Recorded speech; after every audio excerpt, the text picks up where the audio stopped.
Okay, mayong buntag ato makauban karon ang Executive Director sa Sinulog Foundation Incorporated way lain kundi si Sir Jojo Lapelia. Sir, maayong buntag nimo. Mayong buntag sab nimo, Sir Alan, no? Yeah, it's a pleasure, and especially to our televiewers and listeners, I would like also to greet them good day. Kay unsa nim hapon panigma buntag ang airing. And sa ato mga social media viewers Yes. and straight from the source ni mga kaigsuonan ha, atong impormasyon makuha gikan yun sa tinubdan sa kasayuran. Now, Sinulog is fast approaching. By January, balik na sa naandan. The But, usual. lahi nga venue, Sir Jojo. Now, kumusta mo na ako ang preparations sa syudad sa atong umaabot nga selebrasyon sa Sinulog? Well, under the administration of Mayor Michael Rama, he actually made this decision to hold it at SRP because, with his new thrust and program of the Singapore-like Cebu, and he made, in fact, a new labeling of this Sinulog 2023, which is the Cebu City Government and the Sinulog Foundation Incorporated, no, in cooperation and in collaboration with the Cebu Provincial Government, the Tri-Cities, present the One Cebu Island Sinulog 2023 at SRP World Tent City. Mo na ni siya karon. Oo. So, One Cebu Island. One Cebu Island. Yeah. Because we will be collaborating and we're cooperating with the provincial government and the Tri-Cities of Cebu. And you know what are the Tri-Cities nearby, yes? So, do na participation ang Tri-Cities and the province of Cebu? Yes. Okay, sa naandan, it's purely Cebu City nga activity, and kung doon na may musalmot sa like Tri-Cities as the guest performer? Yeah. And now? Even contingents. In fact, with the success of Pasigarbo, we're very much aware that a lot are already, signifying to join the Sinulog 2023. In fact, the governor herself usually cooperates with us even during the pandemic. She's always there in every virtual celebration of the Sinulog.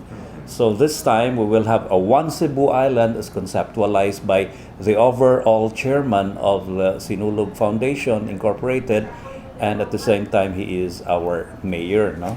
So this is his trust with the Singapore-like Cebu, and it will be held at the SRP. Okay, sa Pasigarbo sa Subong Festival, Sir Joe, daghan kay itong mga contingents, daghan Yes. ng mga lungsod and component cities doon ay representative. Like, this atong Sinulog 2023, ang katong mga contingents sa kalungsuran, welcome ba to join or katulang mga nakadaog? I think the winners will do because we have to do also some screening. Kay we might have too many. Yeah. But we will have limit also in terms of the budget. But of course, if it is workable enough and it is very presentable also, we have to accommodate also, because what we are after for, this is not only an entertaining thing, this is not even a Mardi Gras, this is a religious expression of the celebration of the fiesta of Señor Santo Niño, which is the icon of Cebu City's faith, no? Yeah. Dire ko sa mga participants, pila man atong i-expect yung salmon kaysa una, marag I think more than 20 or 30 ang atong mga participants. We're still working out because it will all depend upon our marketing also as to the projected income. However, we will probably as it comes along, no? Because we will have a bigger venue. So we will have more than 20 siguro. We're not so sure yet because it all depends upon signifying. As of this point in time, we already have more than 7 already signifying, no? Okay, doon na And na ako this time, ha? seven registered, ha? The others were still verbally telling Okay, us that 7 they will registered. Nga mo salmot. Oh, Kaning already. 7 asa man ni. Dunay out of town, dunay within the city, and within the Tri-Cities also. Okay. Ang nada nato is doon ay free interpretation and Sinulog-based, yes. Category. Inana ba gihapon ang atong system? Yes, everything would actually be the same since this is more or less a traditional, celebration. However, we might add, it all depends upon, of course, the viability of some, because usually in a fiesta, we want to have a fiesta atmosphere. And in most fiesta celebrations, especially here in the Visayas and Mindanao, we always have this banda, or even in the national or the capital region, no? We always have this marching band or the brass band. So we will try to have a brass band competition with choreography or majorettes and everything. We will try to have that also. And the andas competition also will also be there, added, because this is what is the mayor wanted also to have. Okay, Yeah. this brass band and andas. First time niya ato ang For the andas, we had already done this last 2020. And even before that, I think there were also Previous andas one. competition. But for the brass band, we had the tambolista or the drum and bugle, but we will try to have the brass band this time. After the showdown na. Uh, Or prior sa Sinulog. Yeah, there's even a showdown also for the the live band, which is we used to call combo. There's also a showdown. Combo. Yes. Combo. Yeah. Paano na karon? Combo. Now, okay. So sa mga prices, Yeah, we already have some allocations. We already have completed the budget. However, nothing is really final unless it is going to be. initials pa ni, no? These are the initial plans and initial plotting of the budget. So how much is the budget allocated for this? For this, at this time, will be. Would it be okay if roughly between 30 to 40 million, 30 probably? to 40 million? Yes. Okay. Kaning 30 to 40 million, asam ni gamiton? Prices, subsidies, and all the other incidental operational expenses. Okay. Yeah. Ato mga prices, Sir Joe, like sa first price, the same ba sa mga previous one or doon ay gamay taas? We will not be increasing prices. However, like for the trade fairs or street fairs, we will not also be increasing rentals. Yeah, because we are actually, recovering and trying to promote also with the new Sinulog that we will have. But a lot of, feedback that everybody is, excited to have another Sinulog celebration again. After more than 2 years. Yeah, sa for the 2 pandemic. years. Now, sa kataas sa panahon nga gipahigayon nato ang Sinulog, ang final showdown diri sa Cebu City Sports Center, karon lahi naman ang venue, Sir Joe. Unsay mahitabo? Well, that will be a very big challenge. In fact, Sir Bo Vargas, who is in charge of the SRP, and the president of Sinulog Foundation, who's also an engineer, a contractor, and he's also very active in the SELEX group and all the Contractors Association. They are actually, squeezing their head on how they could formulate this, putting up some bleachers, and how we could have a better facility in terms of utilities, especially a different kind of CRs, not like the CRs, the portalets that we used to, which is quite unsanitary, mga inana nga area.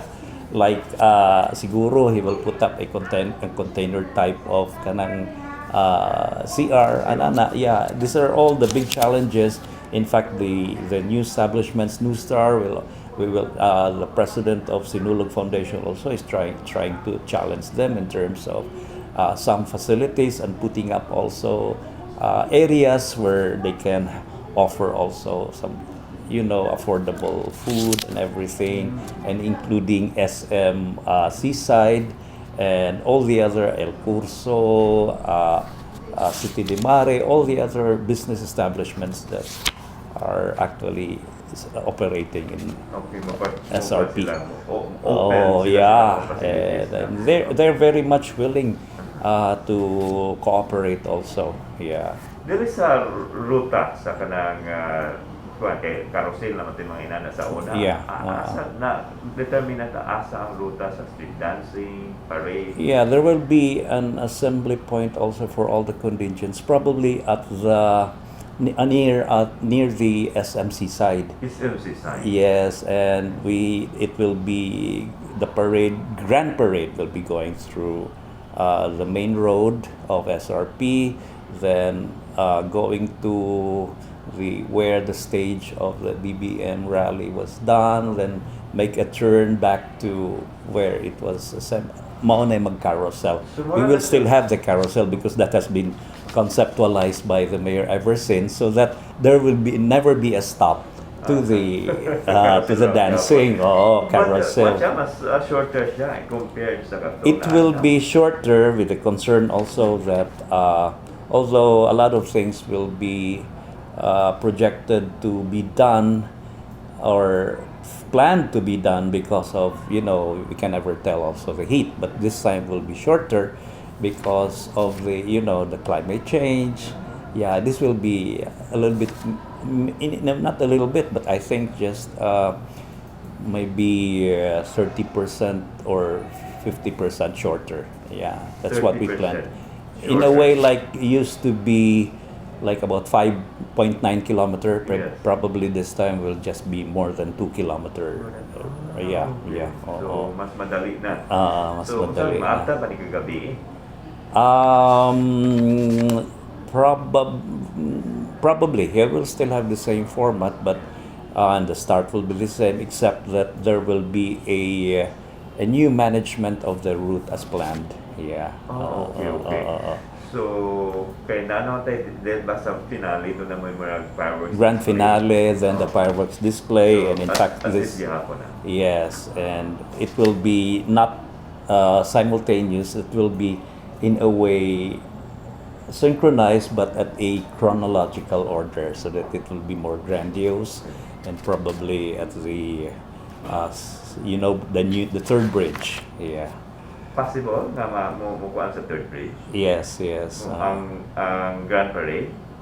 Not the grand parade. Not the grand parade. Okay. Asa ikuan sa third bridge. We actually have the map here, so that you'll have the best Okay. illustration. I think we can give you Later, okay. Yeah. So now, sa atong mga spectator, like dali sa Cebu City Sports Center, kuan man, doon na tay bayan. Yeah. Unsa na ninyo dito sa SRT? That's another challenge that we are the president of Sinulog Foundation Inc., Mr. Ricky Dakay, and Engineer Bo Vargas are actually planning out how they could generate also income. Possible mga structure ipot up. Yes, this will be a big infrastructure challenge I see. also. So doon na kuan gyapon Sir Joe kanang stage. Of course, it's Okay. almost a 400 square meter stage. 400 square meters. Yes, yeah. Pila sukod ani nga to dire? That's the usual. So the the usual, same- no? the same Almost the measurement. same. It's really a big stage, as you can see before, Okay. and sturdy, and it should be something that's not really. It's really safe, no? Doon na mga bleachers. Unsa may kuan mo siya the same? They're still working out on the designs. As to how many kanang mga spectators ato ma-accommodate? Probably we're talking at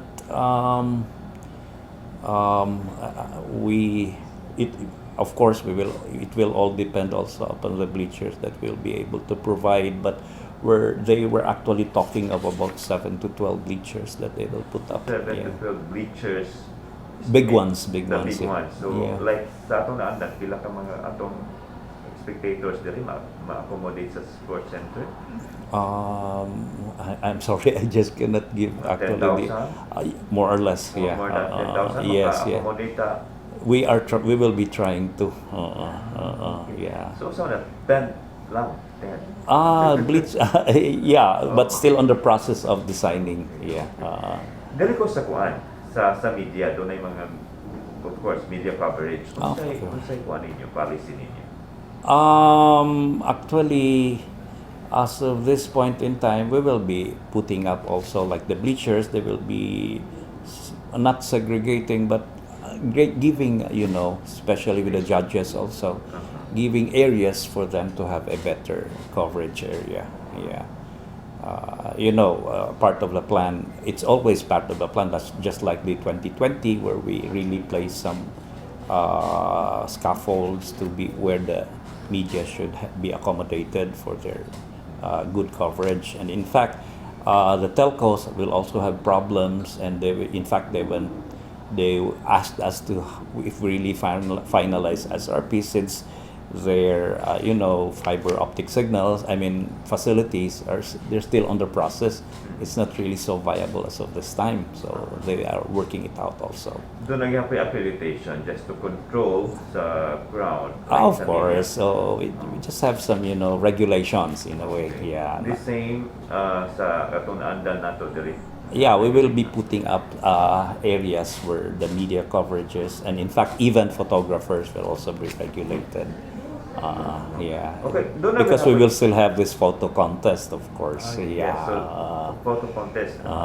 There will also be areas where they are allowed to, do the picture taking, the shots, and their still photography setup. Yeah.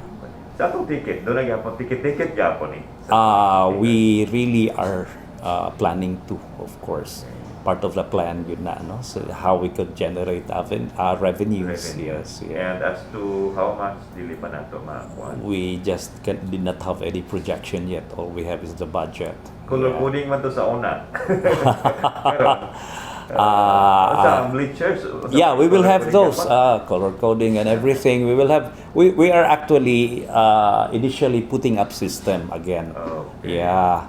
But however, as preparation goes along, there will be some modifications. There will be, in fact, maybe what I am all saying may not be maybe true today and not true to the forthcoming, preparations ahead. Yeah.